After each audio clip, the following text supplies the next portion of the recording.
السلام علیکم ورحمۃ اللہ وبرکاتہ۔ صفحہ نمبر 38 ہے، آیت نمبر 55۔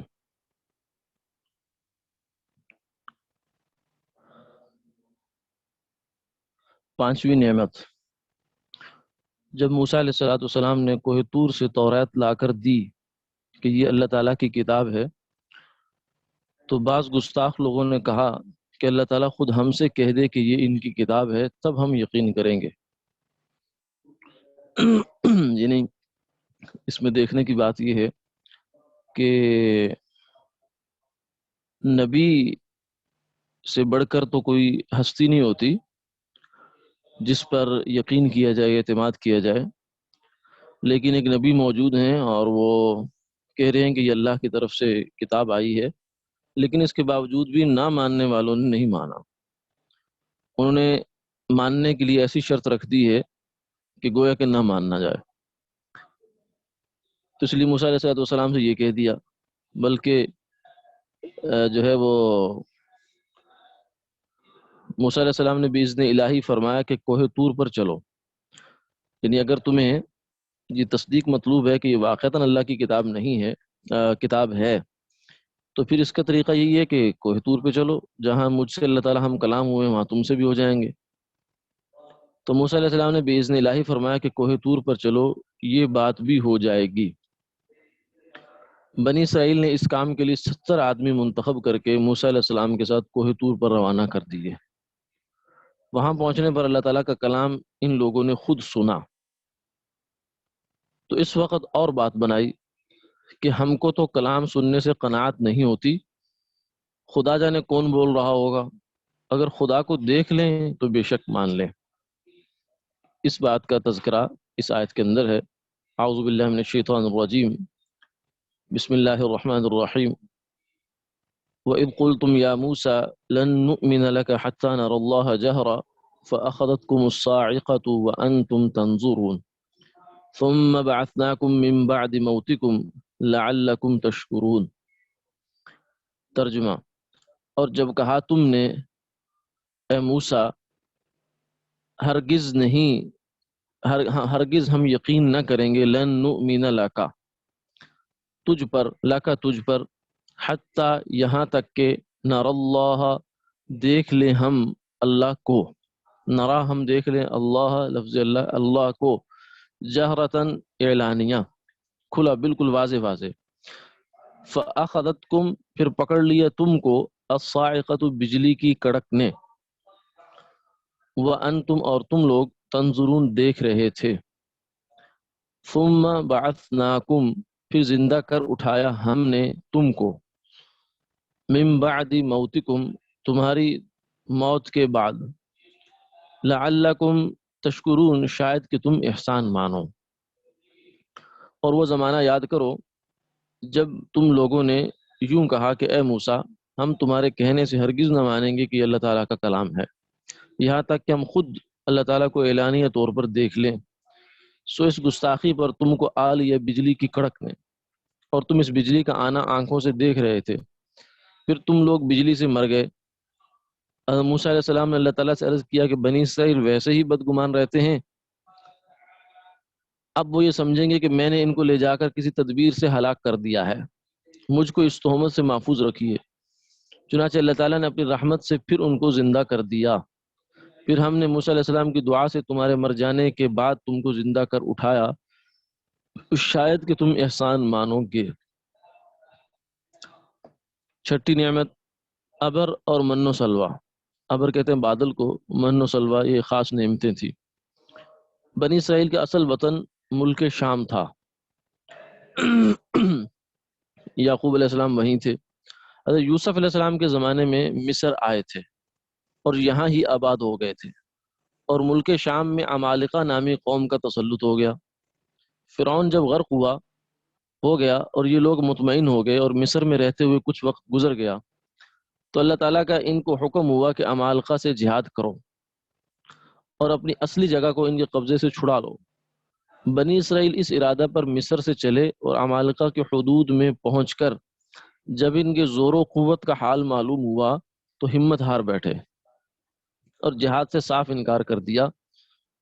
اللہ تعالیٰ نے ان کو اس انکار کی یہ سزا دی کہ 40 برس تک ایک میدان میں سرگرداں و پریشان پھرتے رہے، گھر پہنچنا بھی نصیب نہ ہوا۔ یہ وادی تیہ ایک کھلا ہوا میدان تھا، اس میں نہ کوئی عمارت تھی، نہ درخت جس کے نیچے دھوپ اور سردی اور گرمی سے بچا جا سکے، اور نہ یہاں کوئی کھانے پینے کا سامان تھا، نہ پہننے کے لیے لباس، مگر اللہ تعالیٰ نے معجزے کے طور پر حضرت موسیٰ علیہ السلام کی دعا سے اسی میدان میں ان کی تمام ضروریات کا انتظام فرما دیا۔ چنانچہ بنی اسرائیل نے دھوپ کی شکایت کی تو اللہ تعالیٰ نے ایک سفید باریک ابر کا سایہ کر دیا، باریک سا بادل تھا سفید جس کا سایہ تھا بنی اسرائیل پر، اور بھوک کا تقاضا ہوا تو من و سلوہ نازل فرما دیا، یعنی درختوں پر ترنجبین جو ایک شیریں چیز ہے، میٹھی چیز ہے، بکثرت پیدا کر دی۔ یہ لوگ اس کو جمع کر لیتے، اسی کو من کہا گیا، اور بٹیریں ان کے پاس جمع ہو جاتی، ان سے بھاگتی نہ تھی، یہ ان کو پکڑ لیتے اور ذبح کر کے کھاتے، اسی کو سلوہ کہا گیا۔ یہ دونوں لطیف چیزوں سے پیٹ بھر لیتے، چونکہ ترنجبین کثرت معمول سے زائد سی اور بٹیروں کا وحشت نہ کرنا یہ بھی معمول کے خلاف ہے، لہذا اس حیثیت سے دونوں چیزیں خزانہ غیب سے قرار دی گئی۔ ویسے تو ظاہر ہے کہ یہ ایک معمول کی چیز ہے، لیکن اس مقدار میں آنا اور اس طریقے سے بنی اسرائیل کے پاس بٹیروں کا آنا یہ ایک غیر معمولی چیز تھی، اس لیے اس کو تائید غیبی کہا گیا۔ چنانچہ فرمایا اعوذ باللہ من الشیطان الرجیم وظللنا علیکم الغمام وانزلنا علیکم المن والسلوى كلوا من طیبات ما رزقناکم وما ظلمونا ولكن كانوا انفسهم يظلمون۔ وظللنا ترجمہ، اور سایہ کیا ہم نے، علیکم تم پر، الغمام بادل کا، ابر کا، وانزلنا اور اتارا ہم نے، علیکم تم پر، المن من، والسلوى اور سلوى، کلو کھاؤ، من طیباتی پاکیزہ چیزوں سے جو دی ہم نے تم کو، ما رزقناکم جو دی ہم نے تم کو، طیبات پاکیزہ چیزیں، اور نہیں نقصان دیا انہوں نے ہم کو، وما ظلمونا و اور ما نہیں، ظلمونا نقصان دیا، ظلم کیا یا نقصان دیا، نہ انہوں نے ہم کو، لیکن وہ کانو تھے اپنی جانوں کو، انفسہم اپنی جانوں کو، یظلمون نقصان دیتے تھے۔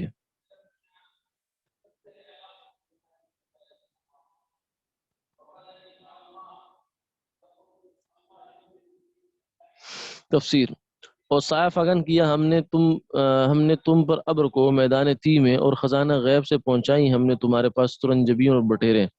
اور تم کو اجازت دی کہ کھاؤ نفیس چیزوں سے جو کہ ہم نے تم کو دی ہیں، مگر وہ لوگ اس میں بھی خلاف ورزی کی بات کر بیٹھے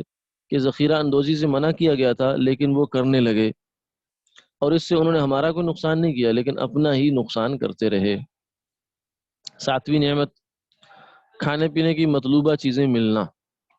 وادی تی میں بنی اسرائیل جب من و سلوہ کھاتے کھاتے اکتا گئے اور اپنے معمولی کھانے کی چیزوں کی درخواست کی، جیسا کہ آگے کی چوتھی آیت میں آ رہا ہے،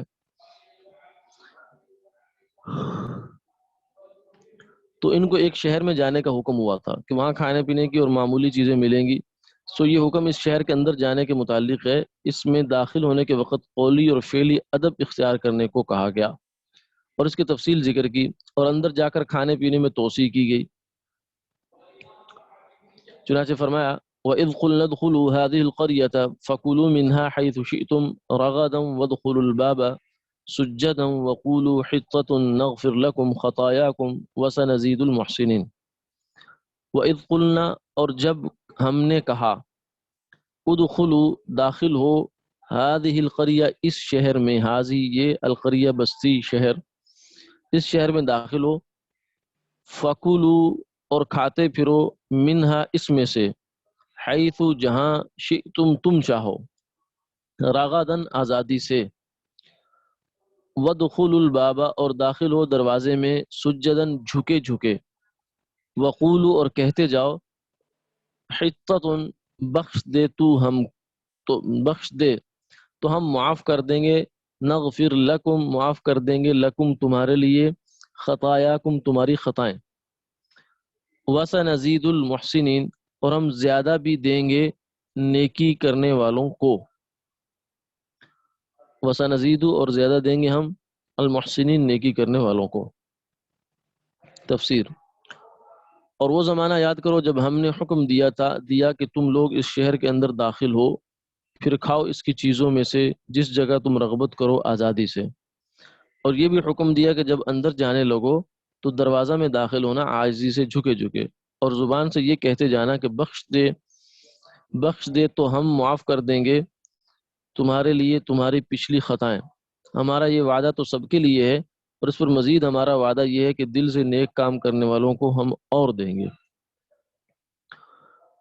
فبدل الذين ظلموا قولا غير الذي قيل لهم فأنزلنا على الذين ظلموا رجزا من السماء بما كانوا يفسقون۔ فبدل الذين پھر بدل ڈالا ظالموں نے، الذين ظلموا یعنی جنہوں نے ظلم کیا، قولا کلمہ کو، غیر الذی خلاف اس کے، قیل لہم جو کہا گیا تھا ان سے، فانزلنا پھر اتارا ہم نے، علی الذین ظلموا ظالموں پر، رجزن عذاب،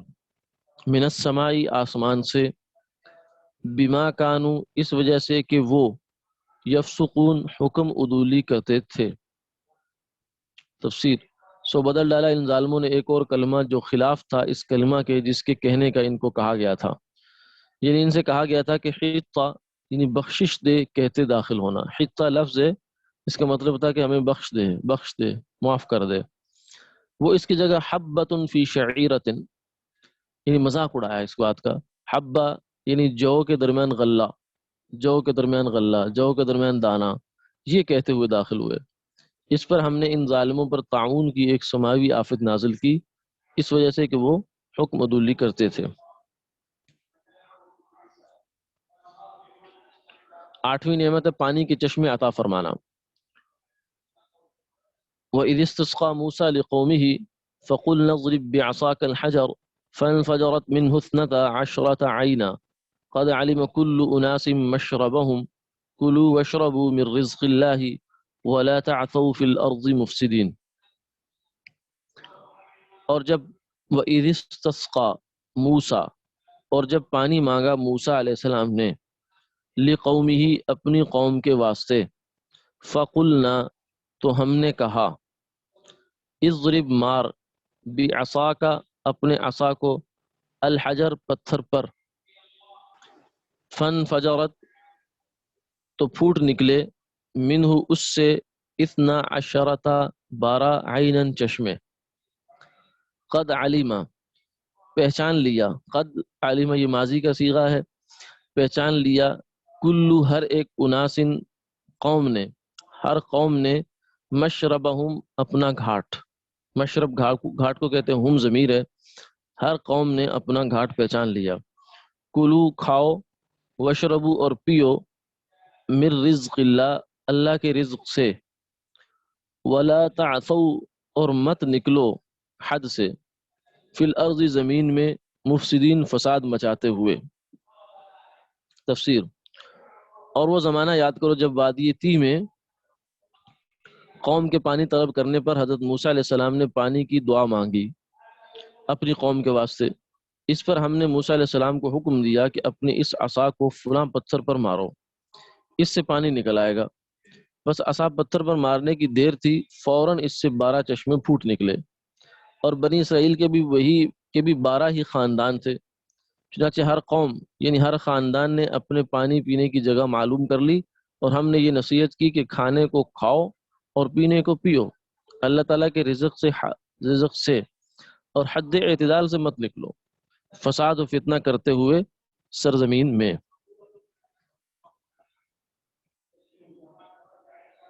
جزاک اللہ۔